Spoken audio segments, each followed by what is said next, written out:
il y a 3 semaines de cela, notre évangéliste nous a parlé de servir des signes. Nous devons servir des signes. Il nous a donné beaucoup de choses. La manière de s'approcher de Dieu, il a dit beaucoup de choses là-dessus. Ce matin, je ne fais qu'office d'une petite continuité. Je vais juste amener un élément. Amen, amen. Amen. Je vais juste amener un élément. Et cet élément, c'est pour aussi notre capacité de servir des signes. Est-ce que pendant la semaine, tu étais un signe pour l'autre? Je pose la question. Est-ce que quelqu'un était un signe pour l'autre? Tu as fait quoi? Tu as guidé une personne? Parce que les signes, c'est comme des panneaux. On va rentrer sur A8. Il y a un signe qui est marqué. Vous savez, quand vous êtes sur l'autoroute, quand vous voyez un panneau, il y a des traits comme ça. Ça veut dire quoi? Il y a des traits comme ça. Il y a 3 traits. Des fois, c'est fait comme ça. C'est ondulé comme ça. Ça veut dire quoi? Il y aura une rivière à côté. Alléluia. Quand vous voyez il y a un animal dessiné, il est sauté, ça veut dire quoi? C'est un endroit fréquenté par les animaux. Des fois, il n'y a pas des animaux. Mais ce signe vous dit déjà que faites attention. Parce que vous pouvez rencontrer des animaux au cours de la route que vous allez prendre. Alléluia. Est-ce que toi, tu as servi des signes pour dire simplement à quelqu'un, quand quelqu'un t'a regardé, dit waouh, je dois faire attention parce que je sens qu'il y a quelque chose de. Ou même par ta manière d'être, est-ce que tu as été un signe pour l'autre? Parce que nous devons servir des signes. Alléluia. Amen.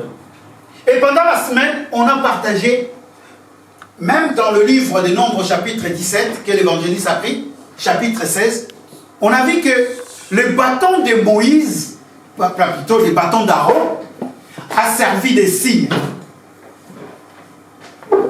Les gens aujourd'hui se vantent, non? Disent c'est le bâton d'Aaron.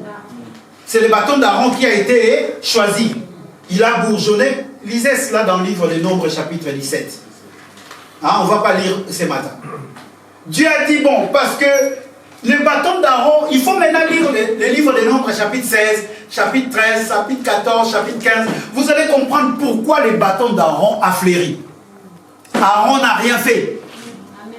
Alléluia. Amen. Ce n'était pas parce qu'il était le plus bon. Ce n'était pas parce qu'il était parfait. D'ailleurs, Aaron, avant même qu'on arrive là-bas, Aaron a fait un veau d'or. Alléluia. Moïse s'est énervé au point même que même ce qu'il a pris les tables et qu'il a pris, il l'a cassé parce qu'Aaron a fait un veau d'or. Mais subitement comme ça, on approche. Les bâtons d'Aaron fleurit. Dieu est compliqué. Hein? Je suis venu dire à quelqu'un ce matin, si tu étais tombé hier, Dieu est capable de te relever. Alléluia. C'est pour cela quand tu viens dans le Seigneur, quand tu viens dans la présence de Dieu, ne regarde pas ce que tu es. Regarde ce qui est en toi. Amen. Alléluia. Amen. Regarde ce qui est en toi. Qui est-ce qui est en toi? Si celui qui est en toi est plus grand que celui qui est dans le monde, pourquoi as-tu peur? Si celui qui est... Parce qu'on aime bien dire cela. Ah, celui qui est en moi est plus grand que celui qui est dans ce monde. Mais dès que tu vois un cafard passer, au nom de Jésus... Attends. Attendons. C'est une conscience qui nous épargne, qui nous échappe. Alléluia. Bien aimé, Dieu est capable en toutes choses. Mais ce qu'il nous demande, ce qui nous démontre que le bâton d'Aaron puisse fleurir, c'est parce que Aaron et Moïse n'ont pas murmuré. Alléluia. Quand tout le peuple murmurait, quand tout le peuple disait à Aaron et à Moïse, il disait non, pourquoi vous nous avez amenés ici dans le désert? Pourquoi on a pu à manger? Là-bas on mangeait des concombres, là-bas on avait la viande, là-bas on avait tout. Il y a eu Corée, le fils de Corée, qui était énervé, il a entraîné 250 personnes. Combien des hommes, des femmes aujourd'hui qui sont dans l'église, quand lui n'est pas content, il entraîne les autres. Ah, vous savez, les pasteurs, non, c'est de l'État, non. Non. Le murmure, c'est quelque chose de très, très, très, très dangereux. Le murmure. Vaut mieux que tu ailles voir ton frère, tu ailles voir ta soeur, parle-lui, que de murmurer derrière. Bien aimé, quand vous lisez l'Ancien Testament, lisez bien la Bible, même si vous ne lisez pas tout, mais la plupart du temps, le peuple a été frappé à cause de murmures. La plupart du temps, Dieu frappe, Dieu tue les hommes à cause de murmures, le mécontentement. Amen, amen. Amen. Or, le murmure, bien aimé, le murmure vient, il sort de la bouche. Alléluia. C'est vrai qu'on veut définir murmurer, on peut dire aussi parler à voix basse.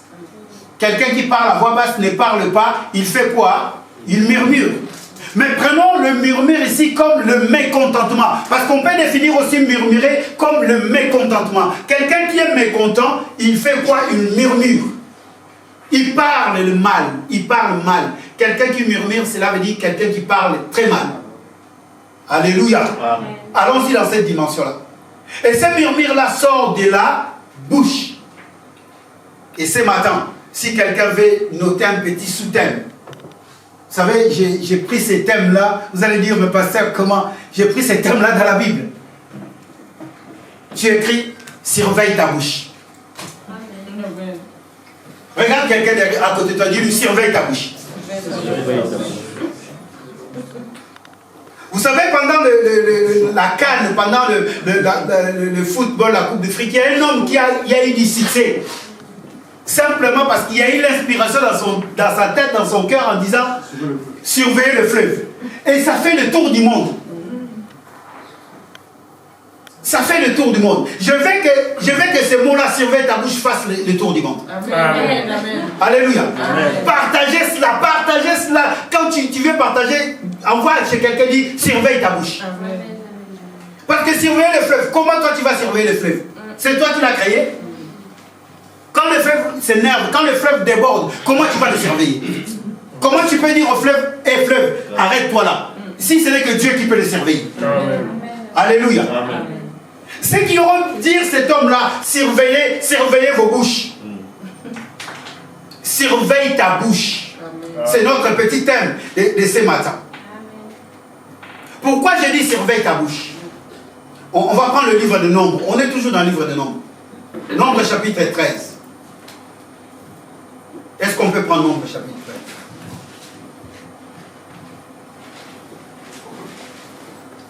Le verset 1 et 3. Et après, on lira le verset 17 à 33. Même si on ne lit pas tout, mais toi, tu notes. Nombres chapitre 13, 1 et 3, et 17 et 33. Je vais lire dans la version Semeur. L'Éternel parla à Moïse et dit, envoie des hommes, un de chaque tribu, choisis parmi les chefs pour explorer le pays de Canaan, que je donne aux Israélites. Moïse envoyait des hommes depuis le désert des Parans, comme l'Éternel lui avait demandé. C'étaient tous des chefs des Israélites. Amen. C'est Dieu qui fait une demande à Moïse d'envoyer les chefs des Israélites pour aller visiter le pays qu'il allait leur donner. Regardez maintenant le verset 17. Moïse les envoyait donc reconnaître le pays de Canaan en leur disant, passez par les Negev, gagnez la région montagneuse et examinez les pays, voyez comment il se présente et quel peuple l'habite. Observez s'il est fort ou faible, nombreux ou pas. Voyez de quel genre est le pays où il habite, s'il est bon ou mauvais. Et comment sont les villes, si elles sont ouvertes ou fortifiées. La terre est-elle fertile ou pauvre? Y trouve-t-on des arbres ou non? Ayez du courage et rapportez plutôt les fruits du pays. C'était en effet l'époque du premier raisin. Verset 21. Ainsi ces hommes partirent et explorèrent le pays depuis le désert de Tsin jusqu'à Rehob, près de Lebo-Hamath. Ils montèrent dans le Negev et parvinrent à Hébron plutôt, où vivaient les familles d'Aïman, de Sheshai et de Talmaï, descendants d'Anak. Hébron avait été fondé 7 ans avant Tanis en Égypte. Arrivés dans la vallée d'Escol, ils coupèrent un sarment de vigne portant une grappe de raisin, si lourde qu'ils durent la porter à au moyen d'une perche. Ils prirent aussi des grenades et des figues. C'est depuis lors qu'on a nommé ce lieu la vallée d'Escol, de la grappe, en souvenir de la grappe des raisins que les Israélites y avaient coupés. Au bout de 40 jours, ils firent des retours de leur exploration du pays. Ils vinrent trouver Moïse et Aaron et toute la communauté des Israélites dans le désert des Parans, à Kadesh. Ils leur rendirent compte de leur expédition et leur montrèrent les fruits du pays. Voici les rapports qu'ils firent à Moïse. Nous sommes arrivés dans le pays où tu nous as envoyés. Oui, c'est vraiment un pays ruisselant de lait et de miel. Et en voici les fruits. Seulement, le peuple qui l'habite est terriblement fort. Les villes sont d'immenses forteresses. Et nous avons même vu des descendants d'Anak. Les Amalécites occupent la région du Negev. Les Hittites, les Ébusiens et les Amoréens tiennent la montagne. Et les Cananéens occupent le littoral de la Méditerranée et toute la vallée des Jourdains. Alors Caleb essaya de faire taire le peuple qui commençait à s'en prendre à Moïse. Dès que les gens ont parlé, dès que ces hommes-là ont commencé à dire que nous sommes allés dans ces pays, mais dans ces pays, il y a le lait, le miel, bien sûr, il y a des raisins, il y a tout. Mais nous avons rencontré des hommes qui sont là, grands, forts. Ils sont plus forts que nous. Le peuple a eu peur. Alléluia. Le peuple a eu peur. Parce qu'une bouche a parlé. Alléluia. Parce que la bouche a parlé. Regardez le verset qui suit. Et allons-y, faisons. Alors Caleb essayait de faire taire le peuple qui commençait à s'en prendre à Moïse et lui dit, allons-y, faisons la conquête de ces pays car nous en sommes vraiment capables. Amen. Mais les hommes qui l'avaient accompagné disaient, nous ne sommes pas en mesure d'attaquer ces peuples car il est plus fort que nous. Puis ils se mirent à décrier les pays qu'ils avaient explorés devant les Israélites en disant, le pays que nous avons parcouru et exploré est une terre qui consume ses habitants. Quant à la population que nous avons vue, ce sont tous des très grands. Nous y avons vu des géants, des descendants d'Anak. De cette race de géants, à côté d'eux, nous avions l'impression d'être comme des sauterelles. Et c'est bien l'effet que nous leur faisons. Alléluia. Alléluia. Amen. Et quand vous regardez maintenant les versets, le chapitre 14, qui est la continuité, la Bible dit, alors toute la communauté se soulève et s'est mise à pousser des grands cris. Et le peuple passa toute la nuit à pleurer. Tous les Israélites critiquèrent Moïse et Aaron et toute la communauté leur dit, si seulement nous étions morts en Égypte, souligne cela dans ta vie. Si seulement nous étions en Égypte, ou du moins dans ces déserts, pourquoi l'Éternel veut-il nous mener dans ces pays-là où nous y faire massacrer par l'épée, tandis que nos femmes et nos enfants deviendront la proie de nos ennemis? Ne ferions-nous pas mieux de retourner en Égypte? Alléluia. Amen. Alléluia. Amen. Si seulement nous étions morts où sur cette terre,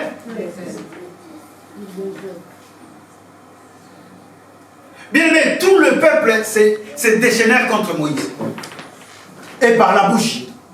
Non pas simplement au lieu de se déchaîner, ils prononcent des paroles. En oubliant que la Bible dit, le pouvoir où la vie et la mort est au pouvoir de la langue. Alléluia. Amen. Pourquoi je dis cela? Parce que notre bouche, bien aimé, notre bouche c'est une cavité en fait. Et dans notre bouche, on retrouve des éléments qui le composent. Il y a là-dedans, il y a beaucoup de choses, il y a même, vous voyez la lèvre là, ça fait partie de la bouche. La lèvre supérieure et la lèvre inférieure, ça fait partie de la bouche en fait. Et dans la bouche, il y a un organe qu'on appelle la langue. Et cet organe, bien aimé, c'est cet organe qui permet que la bouche parle. Alléluia. On peut avoir la bouche, mais si on n'a pas la langue, on ne parlera pas. Voilà pourquoi même il y a des citations qui disent « il a avalé sa langue ». Quand on vous dit « il a avalé sa langue », donc c'est quelqu'un qui n'arrive pas à parler.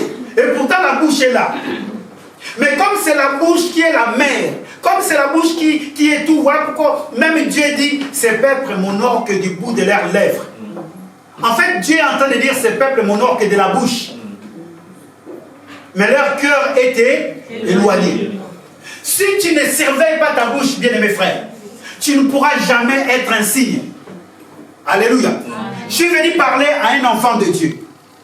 La bouche, Jacques est en train de dire dans le livre de Jacques au chapitre 3 que c'est un petit membre, un petit organe, mais qui peut enflammer tous les corps. Qui peut amener les corps dans la géhenne. C'est la bouche, bien-aimé. Alléluia. Chez nous, on dit, excusez-moi les termes, mais les derrière, comment on dit, n'a rien fait. Mais c'est la bouche qui lui fait frapper les fouets. Elle ne fait rien en fait. Mais si la bouche parle mal, on te dit, couche-toi là et tu auras 10 fouets. Mais elle n'a rien fait. C'est à cause de la bouche. Bien aimés frères, il y a un problème aujourd'hui au milieu des enfants de Dieu. C'est par rapport à notre bouche. Si on ne la surveille pas bien aimée, cette bouche-là que nous voyons, on ne peut jamais être un signe. Et pourtant, Caleb, et Josué, bien aimé, regardez la dimension qu'ils ont. Par leur bouche, ils sont en train d'essayer de pouvoir donner l'espoir. Normalement, dans notre bouche, on doit essayer de donner l'espoir. Alléluia. Amen. Surveille ta bouche.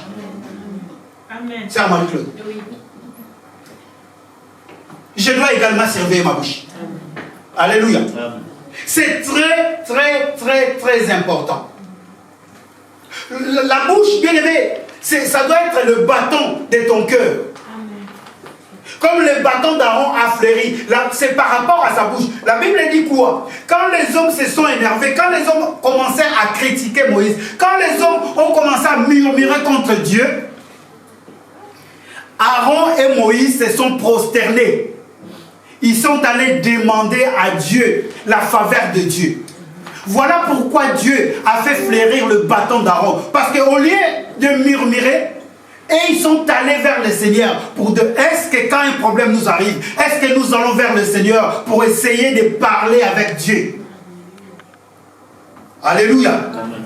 La bouche, bien aimée, c'est un petit élément. Et Jacques est en train de le comparer à un gouvernail, comme le bateau, un grand bateau.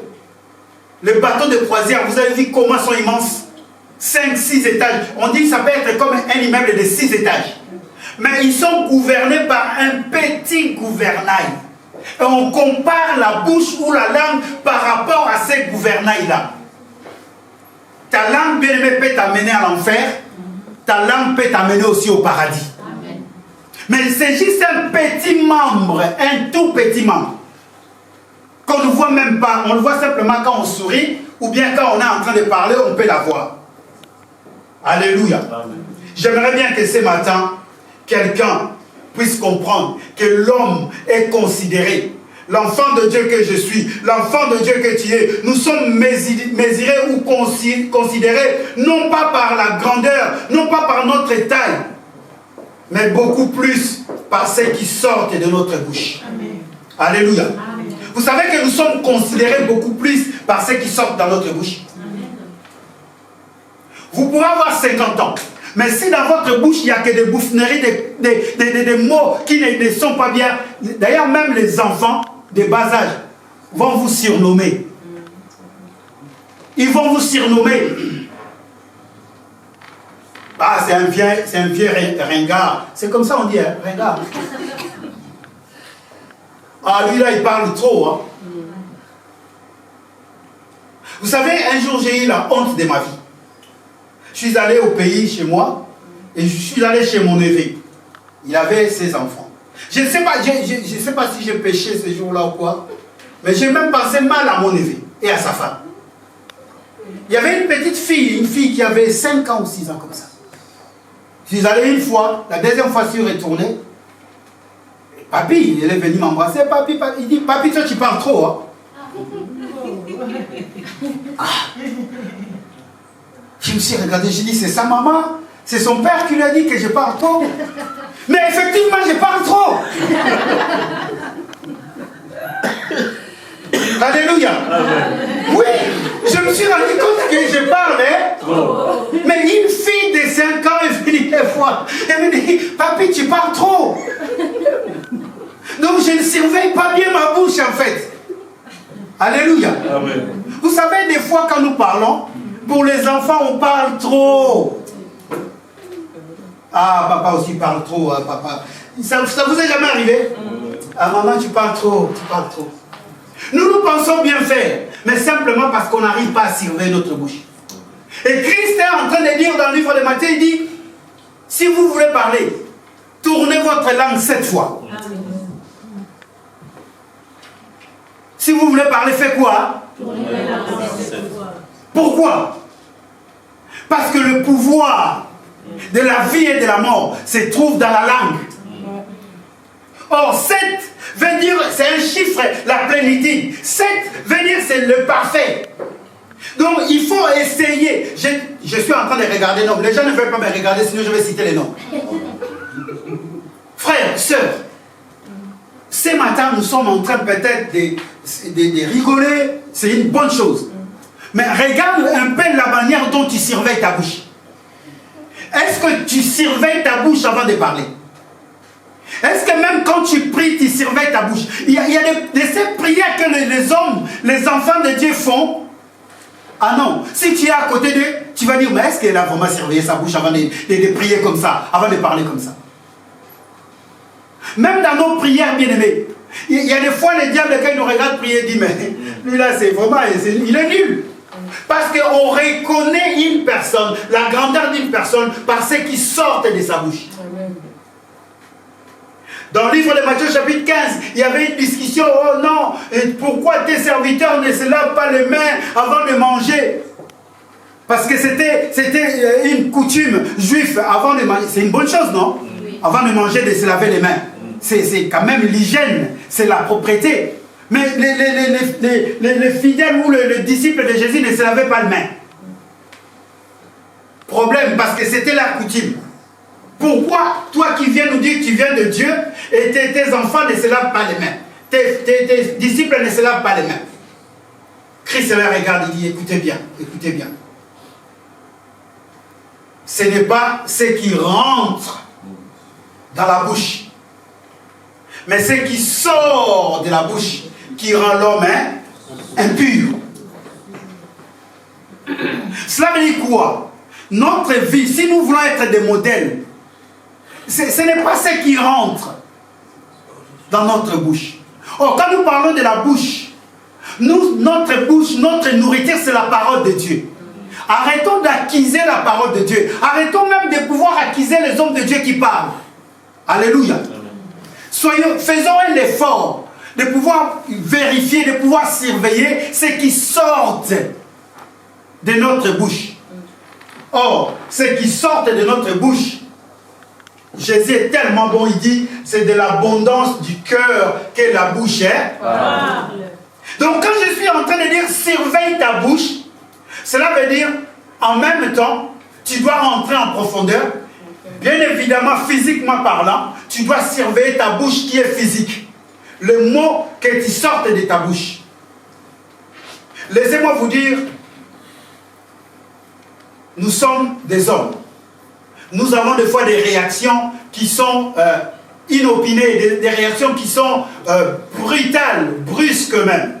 Alléluia. Mais si on a la capacité de surveiller notre bouche, si on a cette capacité-là, bien aimé, nous serons des hommes, des femmes aimés, des hommes et des femmes copiés par les autres. Parce que rien que par la bouche, je viens vous dire, la bouche quand il parle, vous croyez que les paroles sont parties.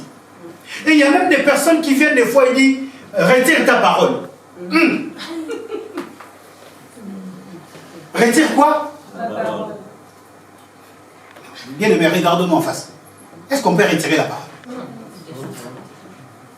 Une parole qu'elle sort. C'est fini. C'est fini.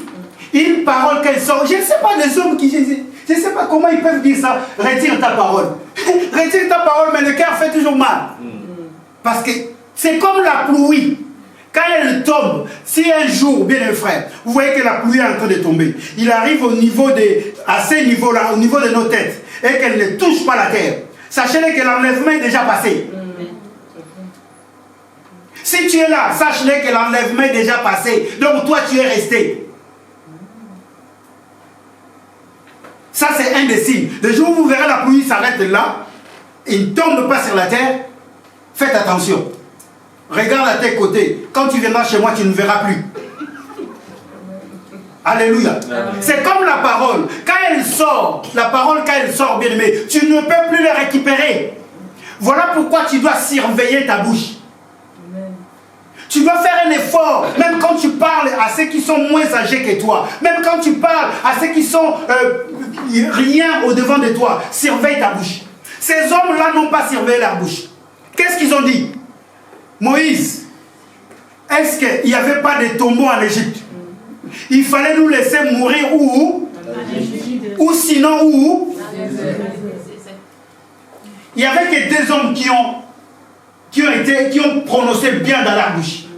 Non, on va combattre, on va gagner, on saura gagner ce pays. Et bien, les années plus tard, tous ces hommes qui ont dit il a fallu mieux que nous mourons au désert, ils sont morts au désert. Et il n'y a que Caleb et Josué, les deux, qui ont surveillé leur bouche. En fait, Caleb et Josué ont surveillé leur bouche. Ils ont dit que non, nous sommes capables. Est-ce que quelqu'un peut dire je suis capable? Je suis capable. Bien, mais fais un effort, même pour tes enfants, même pour ta vie. Essaye de dire des mots qui sont meilleurs pour toi. Dans ta bouche, il ne faut jamais prononcer des mots qui vont te condamner. Parce que le mot, bien aimé, c'est la puissance. Le monde a été créé par la parole. La parole est tellement puissante. Bien aimé, quand tu sors des mots qui sont négatifs, ça va te suivre. Alléluia. Amen. Oh non, mais cet enfant, toi, tu ne vas pas réussir. Ne cherche pas des sorciers. C'est toi-même qui es en train de maudire ton enfant. Oh non, j'ai parlé simplement pour parler. On ne parle pas simplement pour parler. Amen. Quand la parole sort, elle sort. Et Dieu tient compte des paroles. Le diable aussi tient compte des paroles. Nous, chez nous, il y avait des mamans ou des parents, des fois quand les enfants n'obéissaient pas. Là où tu vas aller, la voiture t'écrase. Frère, sœur, il ne faut plus que cela soit ainsi. Parce que c'est la bouche qui commande tout le corps. C'est la bouche, quand elle sort des paroles. Bien évidemment, ces paroles-là viennent du cœur. Parce que c'est de l'abondance du cœur que la bouche est.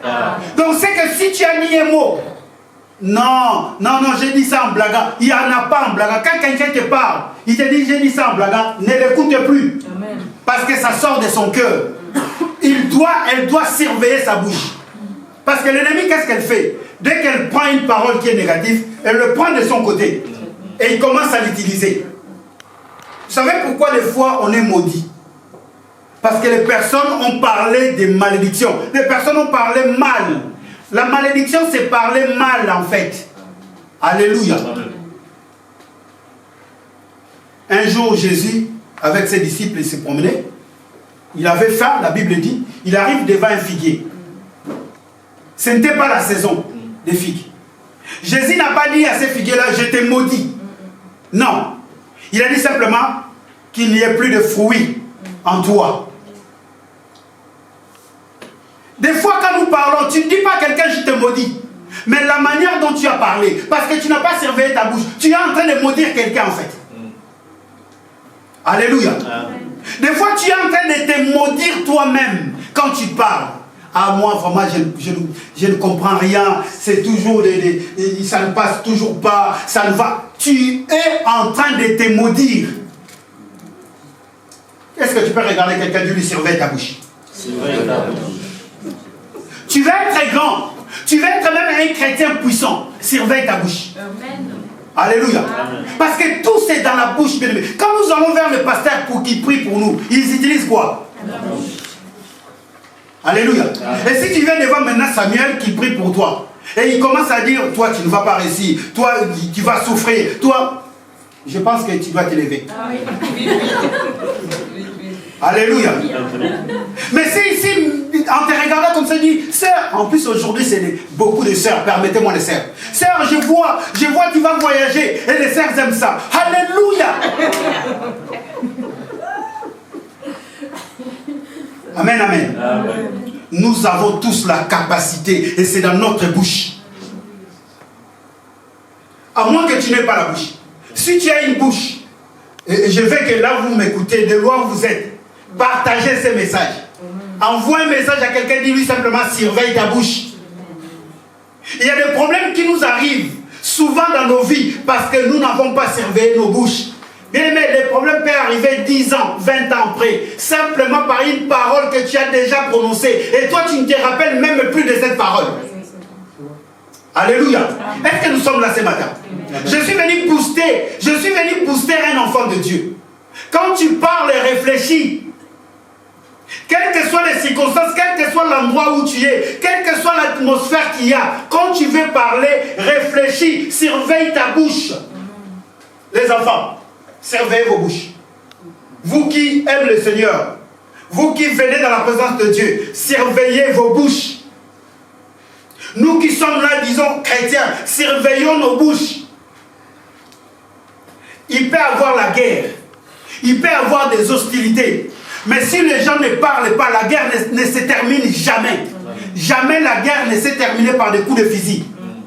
Vous allez voir qu'il y aura quoi? Confrontation, il y aura quoi? Négociation, il y aura quoi? Et on va s'asseoir sur une table, et on va proposer un peu, comment on appelle ça? Cessez-le-feu. Comment? Un cessez-le-feu. Ce n'est pas l'arme qui va tirer dessus, dit je cesse le feu. Non, c'est l'homme qui parle.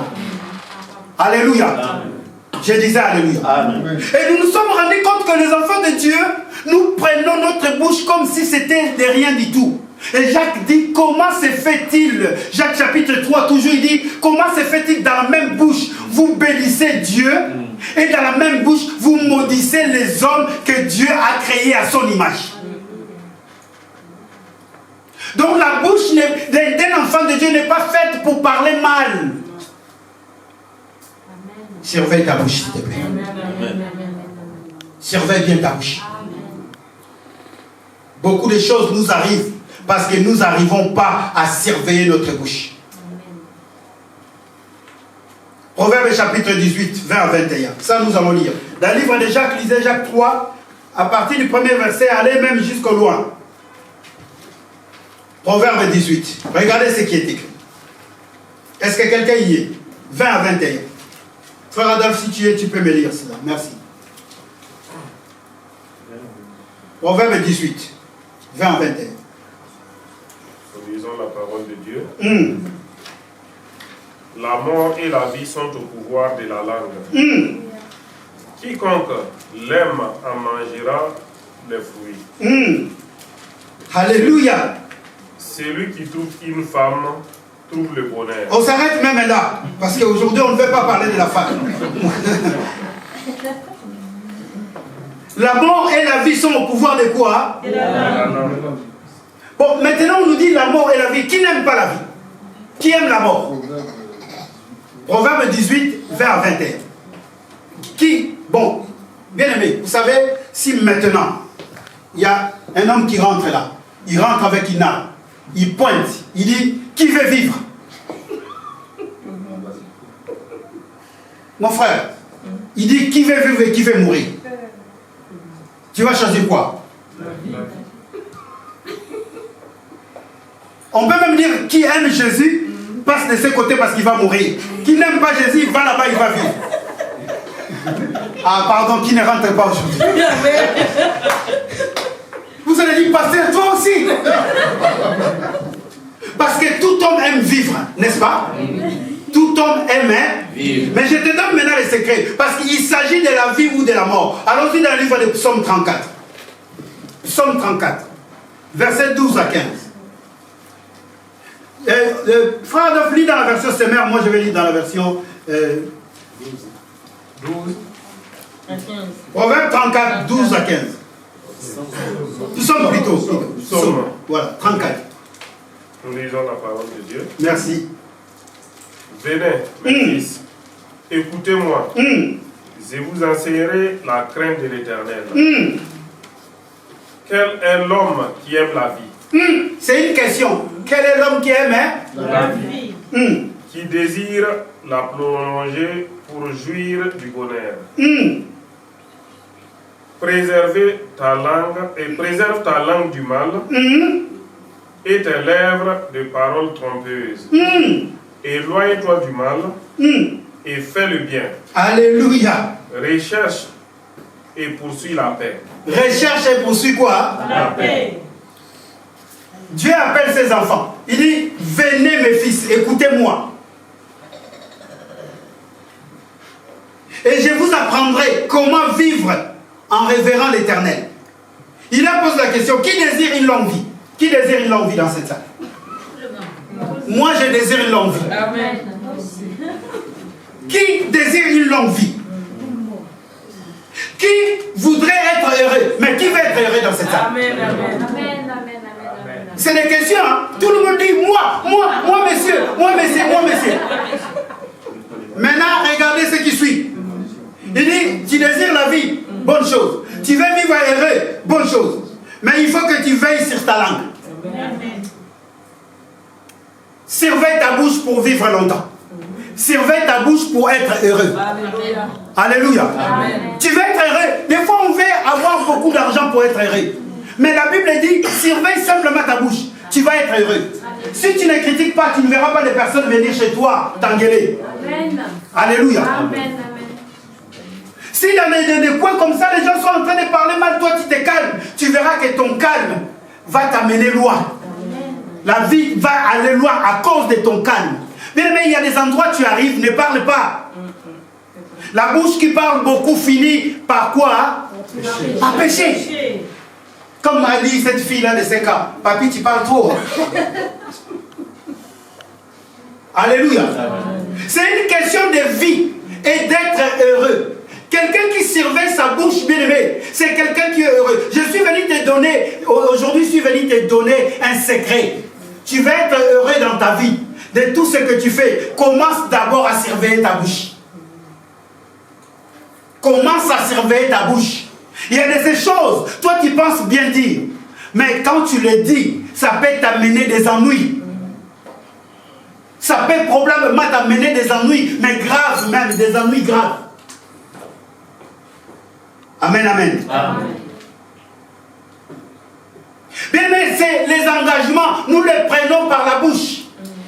Moi, je vais faire ceci. Moi, je prie, bon, je vais, par tout le mois, je vais donner 50 €. Et si tu n'as pas de moyens, ne dis rien. Ne prends pas des engagements par rapport, non, parce que les autres ont pris, parce que les autres ont fait. Non, non, surveille ta bouche. Regarde d'abord quels sont les moyens que tu as. Regarde d'abord quelles sont les capacités que tu as. Regarde d'abord, parce que quand tu prends déjà un engagement, c'est fini. Parce qu'une parole est sortie. Mon frère a dit, c'est comme une balle, c'est sorti.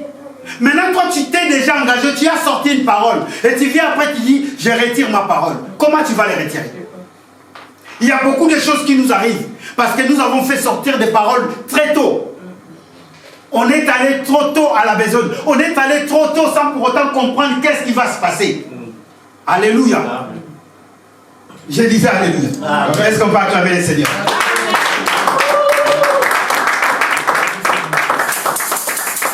Je ne veux pas que vous soyez tristes. Nous avons un élément puissant. C'est notre bouche.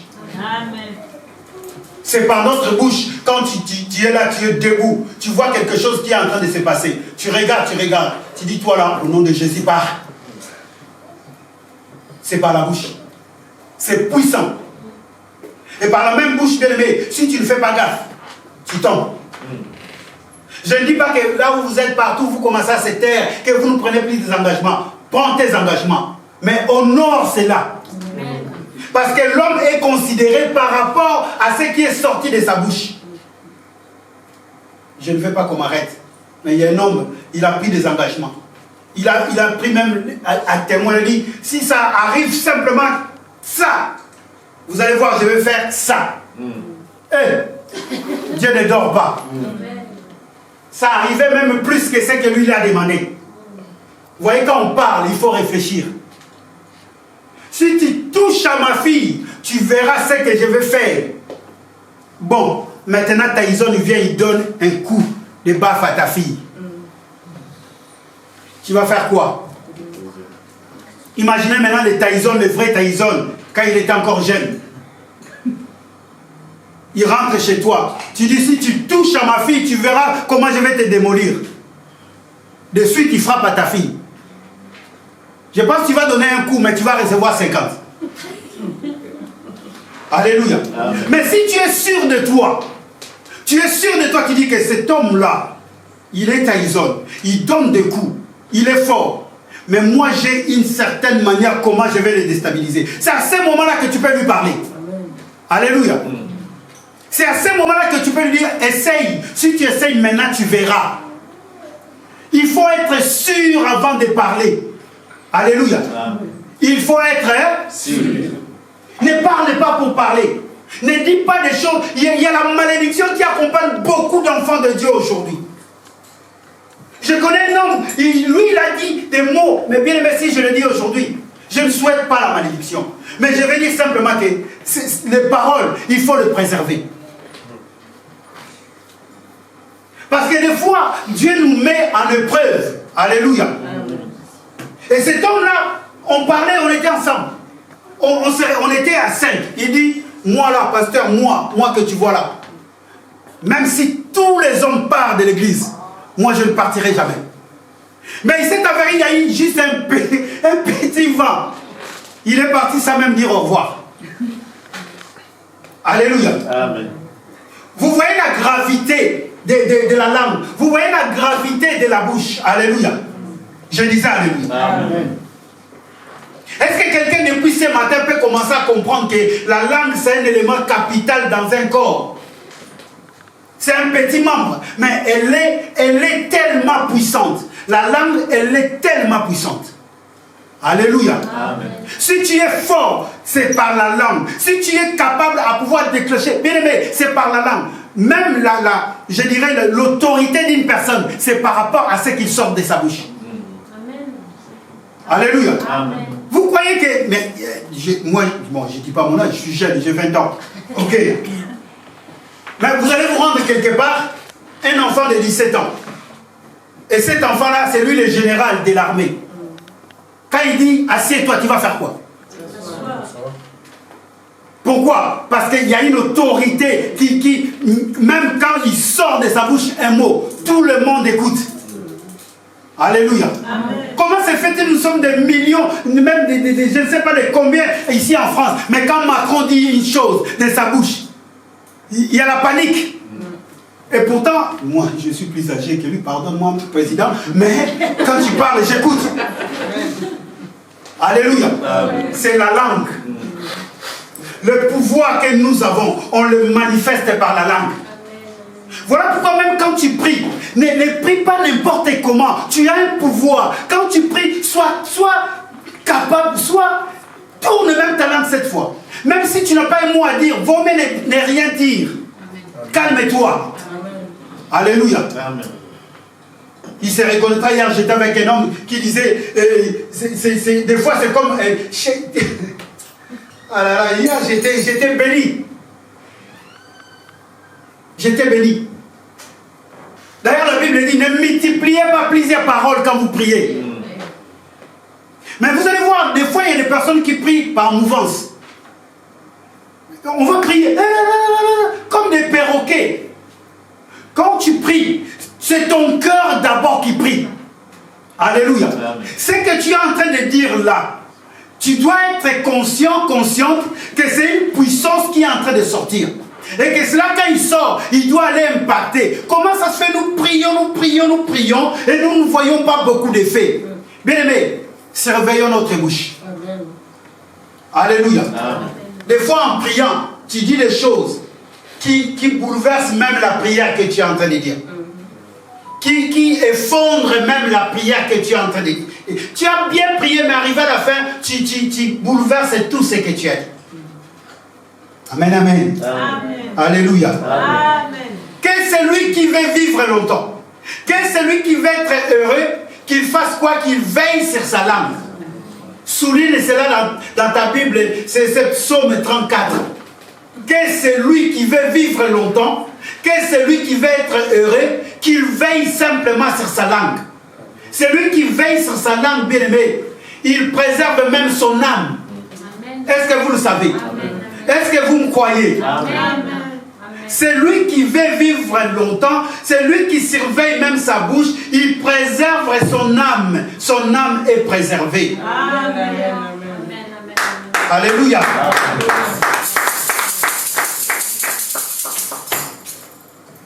Je disais une fois la parole sortie, tu ne peux plus la récupérer. Tu ne peux plus. Ah non, je te demande pardon. Oui, tu demandes pardon, on t'a pardonné, mais cette parole est déjà sortie. Fais en sorte que tu ne la sortes pas. Si tu peux, ne la sorte pas. Parce que des fois, toi, tu demandes pardon. Mais la personne que tu demandes pardon souffre toujours. Vous savez, vaut mieux qu'on te gifle, qu'on te dit un mot, qu'on te dit une parole blessante. Est-ce que vous savez? Vaut mieux qu'on te gifle. Tu vas oublier. La joue va enfler. Mais 2 jours après, ça va descendre. Mais la parole qu'on te dit, tu vas toujours te souvenir de cette parole. En marchant, même cette parole va revenir en toi. Elle, là, vraiment, elle m'a dit ça. Ok. Vous avez vu, moi, je me suis souvenu de la parole que la jeune fille m'a dit de 5 ans. Mais ça fait des années. Mais si elle m'avait giflé, j'aurais peut-être oublié. Mais la parole, là, revient toujours à moi. Et aujourd'hui, j'ai fait un effort, je parle beaucoup. Alléluia. Amen. Que Dieu soit richement béni. Caleb, bien-aimé, et Josué, les 2 qui ont bien parlé, les 2 qui ont surveillé leur bouche, c'est seulement les 2 qui sont rentrés à Canaan. Vous savez, même Moïse n'est pas rentré à Canaan. Est-ce que vous le savez? Il n'y a que ces 2-là. De toute la génération qui sont sortis en Égypte, il n'y a que Caleb et Josué. C'est par rapport à leur bouche. Par rapport à leur langue. Tu es au travail. Par rapport à ta langue, on peut t'éjecter, on peut t'enlever. Tu es là tout le temps en train de critiquer. On critique par notre langue. Alléluia. Amen. Tu es toujours là en train de murmurer, en train tout le temps de pouvoir colporter. C'est par ta langue. Est-ce que quelqu'un peut me bénir ce matin par sa langue? Non, je veux que quelqu'un dise, pasteur, sois béni. Amen. Je reçois. Je vous bénis également. Amen. Bien, mais ça nous coûte quoi de dire à quelqu'un, je te bénis? Ça coûte quoi de voir quelqu'un, tu lui dis, viens manger un bout avec moi? C'est ça la bénédiction en fait. Parce que nous pensons la bénédiction simplement, bon, je te donne 1000 €. Bon, aujourd'hui, j'allais pas. Mais quand je te dis, sois dans la paix, je te bénis en fait. Amen. Alléluia. Quand je te dis, sois dans la paix, je suis en train de te bénir. Ne cherchez pas beaucoup de mots, je ne sais pas comment. Dis simplement que le Seigneur te garde. Amen. Tu es en train de bénir quelqu'un. Parce que si tu crois dans cette parole, s'il y a une puissance en toi, cette parole va accompagner la personne. Amen. Alléluia. Est-ce que tu peux maintenant prononcer des paroles qui accompagnent les autres? C'est ça notre force, l'église. C'est ça notre force. Alléluia. Amen. Si quelqu'un parle toujours mal, il faut le prendre, le mettre de côté. Si chez toi, à la maison, ton mari parle mal, invite, appelle le pasteur qui parle avec lui. Si un frère et une soeur parlent toujours mal, mais il faut le mettre de côté. Il faut lui parler. C'est la malédiction en fait. Alléluia. Amen. Ah, cette église-là, rien ne marchera. Hey, mais tu es en train de maudire ton église. Dis-toi même, dans notre église, nous sommes bien. Dans notre église, ça va aller. Donc, il faut toujours avoir cette espérance-là. Et quand tu dis ça, tu seras la personne toi-même à commencer d'abord. Amen, amen. Amen. J'ai qu'aujourd'hui pour parler. J'ai qu'aujourd'hui pour parler. Notre langue doit être assaisonnée du sel. Alléluia. Amen. Notre langue doit être assaisonnée du sel. Je vais lire un verset, après on va terminer. Prenons le livre de Colossiens chapitre 4. Colossiens 4. Je suis avec toi, frère Adolphe. Lisons le verset 6. Colossiens 4, 6. Colossiens 4. Nous lisons la parole de Dieu. Amen. Que votre parole soit toujours accompagnée de grâce, assaisonnée de sel, Oh là là. afin que vous sachiez comment il faut répondre à chacun. Alléluia. Relis encore, frère. Relis. Que votre quoi? Que votre parole soit toujours accompagnée de grâce, Toujours. accompagnée de sel, afin que vous sachiez comment il faut répondre à chacun. Là, même si je ne commente pas, est-ce que quelqu'un comprend au moins le français? Que votre parole soit toujours accompagnée de quoi? Vous savez, le sel, c'est quoi? Colossiens 4, 6. À la maison, lisez Matthieu 5, 13. Vous allez voir Matthieu 13, 5 par là. Là, quand Christ parle, vous êtes le sel de ce monde. Mais pourquoi Jésus dit vous êtes le sel de ce monde? Là, Paul explique. C'est par notre parole. Ce n'est pas comme ça le sel, tu marches, non, je suis le sel. Non, tu es bienvenu. Mais c'est ta parole qui doit toujours être assaisonnée du sel. Vous savez, le sel, bien aimé, le sel, aujourd'hui on néglige le sel. Mais le sel, dans l'Antiquité, le sel, en ancien temps, le sel était plus que de l'or, plus que du diamant. Est-ce que vous le savez? Aujourd'hui on a des congélateurs, non? À la maison. Est-ce qu'avant ils avaient des congélateurs? Non. C'est le sel qui permettait aux aliments de ne pas pourrir. Donc le sel apportait la vie. Le sel apportait la régénération. Le sel apportait la vie. Quand on vous dit vous êtes le sel de ce monde, donc par votre bouche vous devrez apporter la vie. Alléluia. Ce n'est pas simplement comme ça. Voilà pourquoi quand on lit la Bible, il faut essayer de rentrer, de trouver notre verset qui vous explique la Bible elle-même. C'est par la bouche, bien-aimé. On doit être le seul, parce que, j'ai dit non, la langue se trouve où? Dans la bouche, non? Avec quoi on ressent le goût? Dans la langue, hein? Les sels donnent quoi? Une saveur. Le goût, hein? Parce que, bon, moi je mange sans sel. Mais quand j'ai commencé au départ à manger sans sel, bien aimé, si ce n'est pas le médecin qui a dit,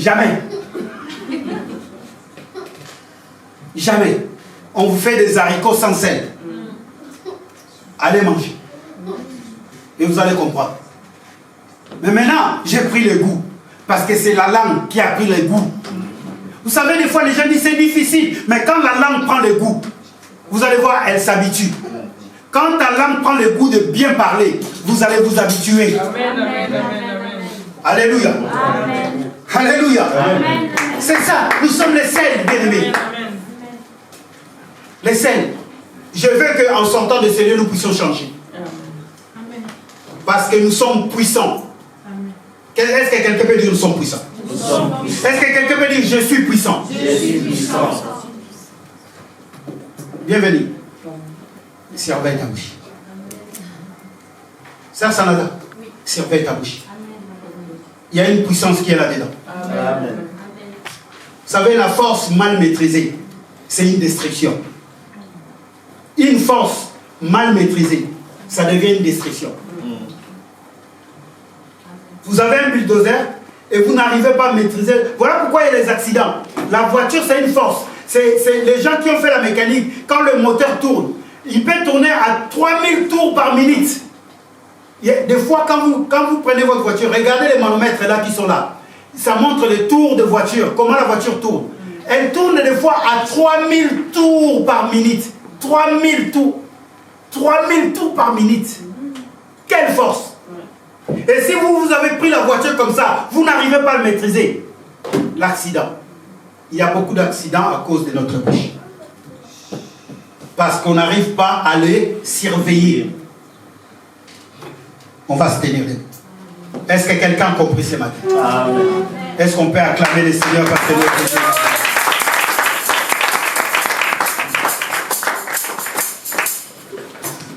Je vais laisser la parole Je suis béni aujourd'hui. Je suis béni.